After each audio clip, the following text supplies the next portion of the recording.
अस्सलाम वालेकुम everyone, welcome to world affairs. I am Suman Shahzad और आज हमारे पास कोऑपरेटिव सोसाइटी रूल्स 1927 का लेक्चर 4 है जो कि 24 सेक्शन से शुरू होगा। तो 24 सेक्शन जो है वो कहता है payment of dividend by the consumers, producers and housing society. अब इसका क्या मतलब है? जो भी सोसाइटीज हैं उनके कुछ मेंबरान हैं, कुछ शेयर होल्डर्स हैं जो कुछ ना कुछ शेयर रखते हैं, पेड अप शेयर कैपिटल भी है उनका। ठीक है, तो जो सोसाइटीज हैं वो अपने मेंबर्स को जितना उनका पेड अप शेयर कैपिटल बनता है उसका 6/4% पे करेंगी हर साल। अगर हर साल सोसाइटीज इतना नहीं पे कर पाती तो जो बाकी वाजबात बच जाएंगे, जो बाकी पैसा बच जाएगा, वो सोसाइटी नेक्स्ट ईयर में या उससे नेक्स्ट ईयर के प्रॉफिट्स में से इन लोगों को पे करेगी। और ये पे करना जरूरी है। फाइन, सोसाइटी इसको अपने पास नहीं रख सकती चाहे कुछ भी उसकी इकोनॉमिक कंडीशन। नेक्स्ट हमारे पास है कि रिसोर्स और जनरल सोसाइटीज हैं तो उन्होंने 7.5% देना है हर मेंबर को, हर मेंबर के पेड अप शेयर कैपिटल पर। ठीक है, और इसी में बोनस वगैरह जो भी अगर बनते हैं किसी मेंबर के तो वो इंक्लूडेड होंगे, लेकिन इससे पहले रजिस्ट्रार की सैंक्शन की जरूरत है। अच्छा, इस तरह की सोसाइटीज जो है हर साल क्या करेंगी कि पेड अप शेयर कैपिटल पे जो 2% बनता है उसको एक फंड में जमा करती जाएगी। उस फंड का नाम है द डिविडेंड इक्वलाइजेशन फंड। ठीक है, इस फंड में तब तक ये पैसा जमा होता जाएगा जब तक वो 7.5% नहीं हो जाता पेड अप शेयर कैपिटल पे। ठीक है, और ये पैसा सिर्फ मेंबरान को डिविडेंड पे करने के लिए इस्तेमाल किया जाएगा। इसमें से अगर कोई और विड्रॉल्स करनी है, किसी और मकसद के लिए पैसा निकालना है, तो फिर आपको रजिस्ट्रार की सैंक्शन की जरूरत पड़ेगी। कोई भी सोसाइटी जो है वो डिविडेंड उस एक स्पेसिफिक रेट से ज्यादा नहीं डिक्लेयर कर सकती अपने मेंबर्स को, जो कि उसकी मैनेजिंग कमेटी या बोर्ड ऑफ डायरेक्टर्स ने बता दिया हो। ठीक है, जो भी केस बनता है उन्होंने बता दिया हो तो उससे आगे सोसाइटी नहीं चल सकती। नेक्स्ट हमारे पास रूल 24 है जो कि ये बताता है कि जो टोटल प्रॉफिट्स बनते हैं, ठीक है, और अनडिस्ट्रीब्यूटेड प्रॉफिट्स बनते हैं, उसके अलावा सोसाइटी किसी भी पर्सन को, अपने मेंबर्स को कोई और डिविडेंड पे करने की जो है वो रिस्पॉन्सिबल नहीं। इसके बाद हमारे पास रूल 25 है जो बताता है distribution of balance of profit. तो सबसे पहले क्या है कि सोसाइटी ने सेक्शन 38 के मुताबिक जो भी डिस्ट्रीब्यूशन ऑफ डिविडेंड करना था वो कर लिया। अब जो प्रॉफिट का जो रिमेनिंग बैलेंस बचा है अंडर सेक्शन 40 तो वो डिवाइड करना और सोसाइटी वो डिस्ट्रीब्यूशन अपने बायलॉज के मुताबिक करेगी। अगर कोई प्रोड्यूसर सोसाइटी है तो वो जब पे करेगी तो वो ये देखेगी कि जो उसकी मेंबरान है उन्होंने उस साल में कितनी वेजेस अर्न की, तो जितनी जितनी वेजेस अर्न की हैं उसके प्रोपोर्शन में उनको प्रॉफिट दिया जाएगा। अगर कंज्यूमर सोसाइटी है तो ये देखा जाएगा कि उसके मेंबरान ने कितनी गुड्स परचेज की है, उन पे क्या अमाउंट आ रही है, तो फिर उनको उसके तनासुब से पे किया जाएगा। अगर उनके बाय लॉज कस्टमर्स या मेंबर्स का जिक्र करते हैं तो फिर कस्टमर्स और मेंबर्स को पे किया जाएगा उसके तनासुब से जितना उन्होंने गुड्स परचेज किया। ठीक है, उसके बाद हमारे पास हाउसिंग सोसाइटी है। तो हाउसिंग सोसाइटी के केस में मेंबरान को उनका जो रेंट उन्होंने पे किया है उसके प्रोपोर्शनेट पे किया जाएगा। अगर कोई रिसोर्स सोसाइटी है तो फिर रिसोर्स सोसाइटी में ये करना है कि आपने वो जो गुड्स उन्होंने ऑब्टेन की हैं, ठीक है, या फिर सेल किए हैं, जो भी सोसाइटी के मेंबर्स हैं उन्होंने उसके प्रोपोर्शन से दिया जाएगा, या फिर सोसाइटी ने उन पर्सन से कुछ लोन बोरो किया है, ठीक है, या उन पर्सन ने सोसाइटी को कुछ पैसे डिपॉजिट करवाए हैं, तो फिर उसकी बेसिस पे उसको ध्यान में रखते हुए उसके प्रोपोर्शनेट लोगों को प्रॉफिट दिया जाएगा या मेंबरान को प्रॉफिट दिया जाएगा। 25A बता रहा है कि limitation on the payment of dividend और बोनस, कि आप जो है मतलब सोसाइटी जो है वो क्या करिए बोनस और डिविडेंड उसने पे करना, लेकिन उस पर क्या लिमिटेशंस है। तो सबसे पहले क्या है कि सेक्शन 39 के सब सेक्शन 2 के तहत और सेक्शन 40 के क्लॉज बी के तहत अगर कोई सोसाइटी अनलिमिटेड लायबिलिटी रखती है और उसके मेंबरान का उसमें कोई शेयर है, ठीक है, उसके मेंबरान उसमें कोई शेयर होल्ड कर रहे हैं तो कोई भी बोनस या डिविडेंड उनको नहीं दिया जाएगा उस डेट से जिसमें सोसाइटी रजिस्टर हुई है, और उस डेट तक जब तक इस डेट को 10 साल नहीं गुजर जाते। मतलब रजिस्ट्रेशन के बाद 10 साल तक वो अपने मेंबरान को कोई डिविडेंड या बोनस नहीं पे करेंगे।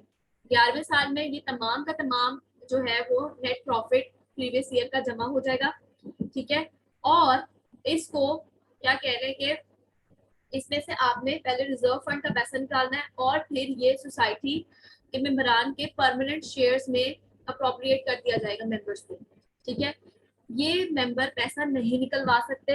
हाँ, अगर कोई विडो है या कोई माइनर नॉमिनी है उस मेंबर का जो कि काफी गरीब है, ठीक है, तो वो, या कोई पास्ट मेंबर जिसको रजिस्ट्रार ने अलाउ कर दिया हो कि वो ये पैसे ले ले 12वें साल में, ठीक है, और 12वें साल के बाद हर साल जो है उनको ये पैसा दिया जाएगा। लेकिन इससे पहले सोसाइटी के जो total paid up share capital बनता है उसमें से 1/4 जो है वो ऐसा निकाल लिया जाएगा, सॉरी, नेट प्रॉफिट में से 1/4 पैसा रिजर्व फंड के लिए निकाल लिया जाएगा। फिर जो इनका पेड अप शेयर कैपिटल बनता है उसका 7.5% जो है इनको दे दिया जाएगा, ठीक है। नेक्स्ट हमारे पास क्या है, restriction on distribution of the funds by the ways of the bonus, dividend और अदरवाइज।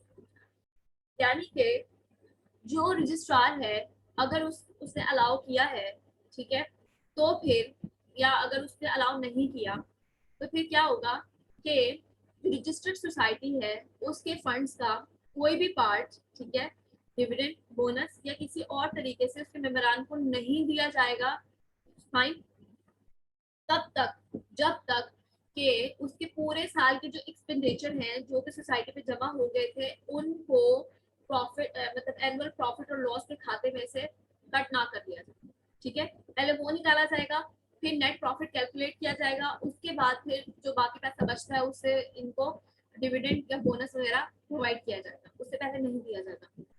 अगर कोई ऐसा जो है बैड डेट है जो कि पूरा नहीं हो रहा था, ठीक है, पूरा नहीं हुआ, लेकिन उसके बाद क्या हुआ है कि इन्होंने किसी तरह उस बेड डेट को पूरा कर लिया, या फिर सोसाइटी ने क्या किया कि रजिस्ट्रार की मर्जी से रिजर्व फंड से वो पैसा पूरा कर लिया है, तो फिर उसको ये प्रॉफिट एंड लॉस के खाते में नहीं डालेंगे, वहां से पूरा नहीं करेंगे, फाइन। वरना अगर ये पूरा नहीं हो रहा तो रिजर्व फंड से भी रजिस्ट्रार ने अलाउ नहीं किया पूरा करने के लिए, तो फिर ये प्रॉफिट एंड लॉस के खाते से ही पूरा किया जाएगा बेड डेट।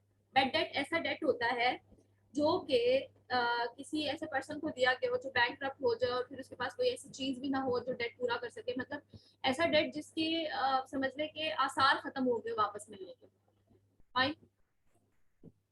26A, अब ये क्या कह रहे, cooperative conference and contribution to expenses thereof by the societies.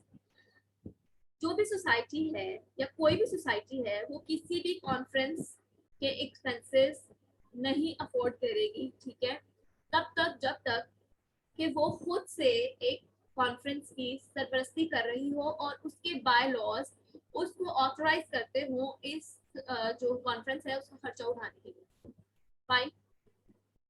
अब क्या है कि जो कॉन्फ्रेंस हो रही है इसमें कुछ खर्चा आएगा, ठीक है, तो इसके लिए इस कॉन्फ्रेंस में जो भी इनकम और एक्सपेंडिचर का खर्चा हो रहा है उसके लिए एक सेपरेट अकाउंट बनाया जाएगा, उसमें सारा एक्सपेंडिचर और इनकम लिखी जाएगी, और ये जो अकाउंट्स बनाए गए हैं, ये जो खाता बनाया है, इसको रजिस्ट्रार या रजिस्ट्रार की तरफ से कोई भी पर्सन जो कि सेक्शन 22 के मुताबिक ऑडिटर मुतय्यन हुआ है वो इस खाते को ऑडिट कर सकता है।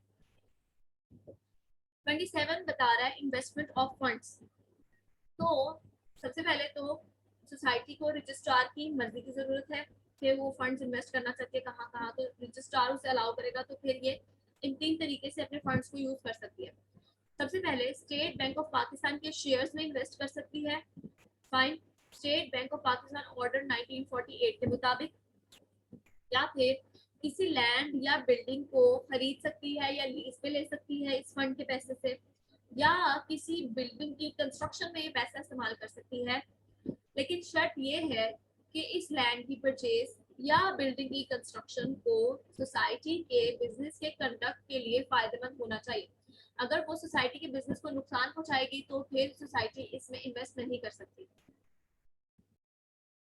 Next we have reserve fund. Rule number 28 क्या बता रहा है कि जो रिजर्व फंड है ना सोसाइटी का, किसी भी रजिस्टर्ड सोसाइटी का जो रिजर्व फंड है, उसमें पहले तो सोसाइटी के बिजनेस के लिए इस्तेमाल होना है, ठीक है, उसकी प्रोपगेशन के लिए इस्तेमाल होना है, उसके फायदे के लिए यूज होना है, या फिर सोसाइटी क्या कर सकती है, section 37 of cooperative societies act 1925, ठीक है, उसकी सेक्शन 37 के जो clause A B C D है उनमें जो तरीके मेंशन किए गए हैं उनमें इन्वेस्ट या डिपॉजिट कर सकती है। लेकिन अगर रजिस्ट्रार को लगे कि दूसरे तरीके में इन्वेस्ट करना ज्यादा बेहतर है, डिपॉजिट करना ज्यादा बेहतर है, तो वो किसी स्पेशल जर्नल ऑर्डर के तहत सोसाइटी को डायरेक्ट कर सकता है कि दूसरा वाला कोर्स अपनाया जाए और उसकी वजूहात वो सोसाइटी को राइटिंग में देगा।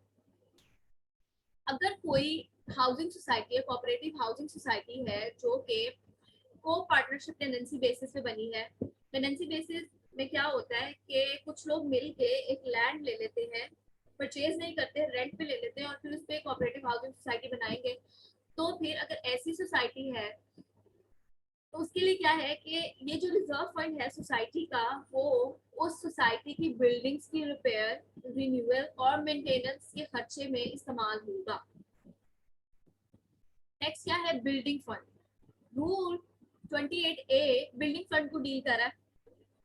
वो ये बताता है कि अगर अगर किसी रजिस्टर्ड सोसाइटी ने एक फंड बनाया है जो कि बिल्डिंग कंस्ट्रक्शन के लिए इस्तेमाल होगा वो फंड, तो फिर उसको बिल्डिंग फंड कहा जाएगा।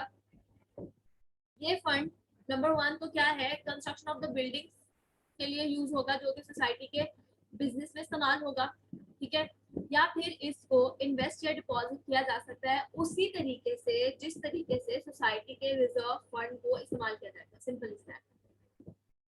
नेक्स्ट क्या है, मतलब लास्ट हमारा रूल है लेवी ऑफ ऑडिट फीस। तो अब इसमें क्या कह रहे हैं कि जो रजिस्ट्रार है उसने ऑडिट तो करना है, ठीक है, तो ऑडिट के लिए एक ऑडिटर या उसका कुछ स्टाफ है उसको भर्ती करना पड़ेगा। अब वो फ्री में तो काम नहीं करेंगे, वो पैसे लेके काम करेंगे, तो ये पैसा कहाँ से आएगा, तो सोसाइटीज पर एक जो है फी लगाई जाएगी और ये फी प्रोविंशियल गवर्नमेंट की सैंक्शन के बाद रजिस्ट्रार लगाएगा। अगर एग्रीकल्चरल कोऑपरेटिव सोसाइटी है तो उसके ऊपर जो ये फी लगेगी उसके टोटल वर्किंग कैपिटल के 5/8% होगी, ठीक है, इससे ज्यादा नहीं हो सकती। और ये पैसा जो ऑडिट में स्टाफ आ रहा है उसकी मेंटेनेंस के लिए इस्तेमाल होगा, ठीक है, इसके अलावा कहीं और नहीं इस्तेमाल हो सकता। और ये पैसा सेक्शन 65 के तहत रिकवर किया जाएगा सोसाइटी से। तो ये था आज का लेक्चर। आई होप कि आपको समझ आया हो। मैंने बहुत आसान करके समझाने की कोशिश की है। तो अगर आपको फिर भी कोई क्वेश्चन है, कोई क्वेरी है, तो आप मेरे से पूछ सकते हैं कमेंट सेक्शन में या फिर हमारे फेसबुक पेज पे। और इसके अलावा पॉलिटिकल साइंस के हवाले से अगर आप कुछ पूछना चाह रहे हैं तो उसके हवाले से भी आप मेरे से कुछ भी क्वेश्चन पूछ सकते हैं। और इस वीडियो को लाइक करें, शेयर करें और सब्सक्राइब करें हमारे चैनल को। तो बहुत बहुत शुक्रिया सुनने का। Thank you so much. अल्लाह हाफिज़।